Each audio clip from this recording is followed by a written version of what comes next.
रडणाऱ्या भावानं गाडी झुंपली दादा, डोळ्यामध्ये अश्रूच्या धारा होत्या तुकोबारयाच्या मेहुण्याची. रडतायत.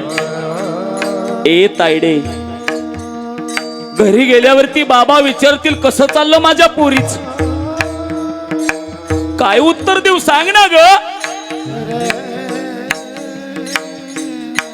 तुकोबारयाची पत्नी जिजाबाई सांगते आपल्या भावाला, ए दादा, घरी गेल्यावरती बाबाने विचारलं ना पुरीचा प्रपंच कसा आहे तर सांग.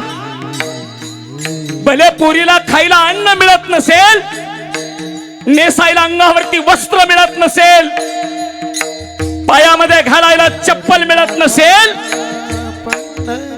पण तुमच्या पोरीच्या दारात जगाचा मालक पाणी भरतो एवढं सांग.